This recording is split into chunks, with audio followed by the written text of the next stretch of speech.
Akan tetapi setelah itu kondisi di Gaza sudah mulai agak kondusif saat ini. Hingga saat ini belum ada dan mudah-mudahan tidak pernah ada lagi serangan udara dari pihak Israel. Israel terus menyerang Gaza di masa gencatan senjata. Dalam 24 jam terakhir, sedikitnya ada 13 warga Palestina tewas akibat serangan Israel ini. Berdasarkan data Otoritas Kesehatan Gaza, total ada 87 warga Palestina tewas akibat serangan Israel selama gencatan senjata yang dimulai pada 10 Oktober 2025. Hamas menuding Israel melanggar gencatan senjata. Sementara, Perdana Menteri Israel Benjamin Netanyahu mengaku menjatuhkan 153 ton bom di Gaza yang memicu kecaman internasional. Truk pengangkut bantuan memasuki jalur Gaza melalui perlintasan Karem Shalom pada Selasa waktu setempat. Menurut kantor media pemerintah di Gaza, hanya 986 truk bantuan yang masuk Gaza sejak gencatan senjata pada 10 Oktober lalu.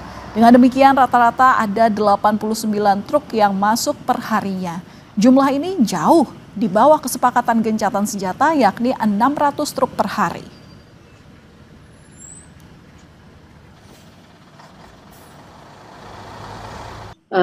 Tanggal 19 Oktober kemarin terjadi penyerangan di Gaza oleh pihak Israel yang menyebabkan korban juga cukup banyak, dan ini salah satu tambahan lagi bagi pelanggaran ceasefire bagi pihak Israel.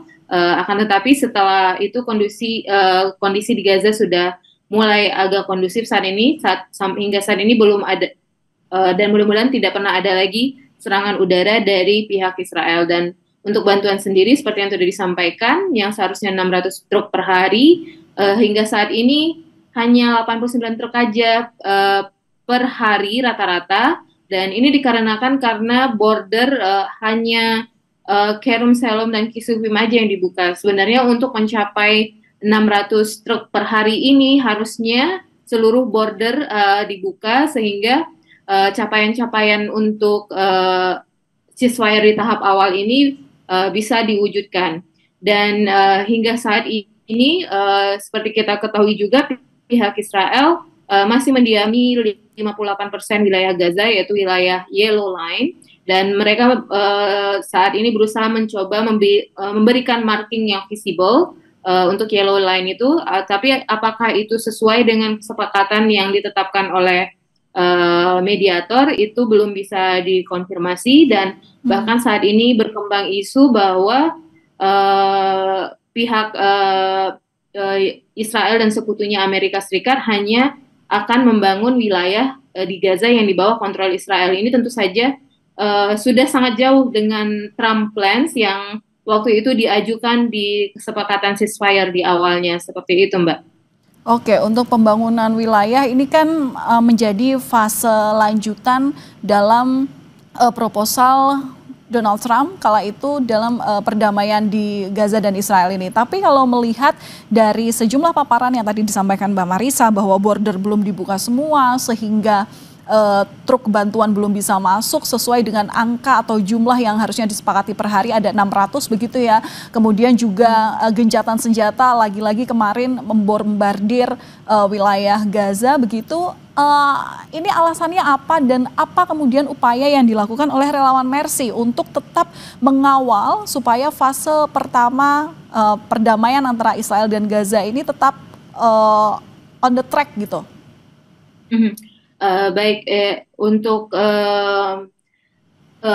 kejadian pelanggaran ceasefire ini memang bukan di wilayah kami sebagai NGO. Kami relawan Mercy hanya berusaha memberikan bantuan medis sesuai dengan kapasitas kami terkait netralitas di lapangan. Kami tidak masuk ke politik antara Israel dan pejuang saat ini. Kami hanya mengamati fakta di lapangan dan terus berusaha untuk membuka akses supaya kami bisa terus memberikan bantuan medis ke Gaza dengan mengirimkan tim medis. Dan kami juga berharap bahwa yang saat ini wilayah Indonesia Hospital, Rumah Sakit Indonesia di Beit Lahia Gaza Utara yang masih di wilayah Yellow Line, kami sangat berharap bahwa ceasefire ini akan segera bergeser ke titik berikutnya, Israel mundur dari wilayah Gaza lebih jauh lagi sehingga kami bisa masuk ke wilayah utara Indonesia Hospital dan mengaktifkan rumah sakit kembali karena kami mendengar bahwa dari pihak Kementerian Kesehatan dan kita juga sudah berkoordinasi dengan WHO bahwa Mercy dalam upaya untuk mendukung kemanusiaan di Palestina, kegiatan kemanusiaan di Palestina, kami berkomitmen untuk membangun kembali Rumah Sakit Indonesia dan telah disepakati juga dengan Kementerian Kesehatan bahwa Rumah Sakit Indonesia di wilayah utara, jika ceasefire ini benar-benar terwujud nanti akan dikembangkan menjadi terbesar, kompleks terbesar di Gaza Utara yang mempunyai layanan terlengkap dan Mercy akan bekerja sama dengan Kementerian Kesehatan dan WHO untuk mewujudkan visi ini sebagai bentuk solidaritas kita kepada warga Gaza. Seperti itu Mbak Valen. Oke, Mbak Marisa, ini kan kemarin juga Israel kembali menyerang Gaza begitu ya, dan jumlah korban kini kembali bertambah. Seperti apa untuk penanganan pengobatan di sana dan seperti apa bantuan atau kebutuhan medis yang saat ini memang dibutuhkan? Ya, untuk saat ini kebutuhan medis ya terkait karena jumlah truk yang masuk sangat terbatas, bahkan ini juga berdampak ke obat-obatan dan suplai medis lainnya yang dibutuhkan di dalam Gaza. Dan untuk rumah sakit mulai meningkatkan fungsinya walaupun masih sangat terbatas juga, belum fully function, partially function seperti di daerah Gaza Selatan yang saat ini sedang diusahakan yaitu untuk mengaktifkan kembali European Gaza Hospital, namun itu pun masih terkendala karena banyak suplai medis yang belum bisa masuk ke Gaza. Dan penanganan pasien dilakukan dengan sangat-sangat terbatas, Mbak Valen, dengan support tenaga medis internasional yang terus berusaha memasuki Gaza dan bekerja sama dengan tenaga medis lokal, kita saling membantu untuk penanganan pasien di sana. Namun lebih dari itu, permasalahan utama di sini adalah kedua belah pihak, baik itu dari pihak pejuang ataupun dari pihak Israel,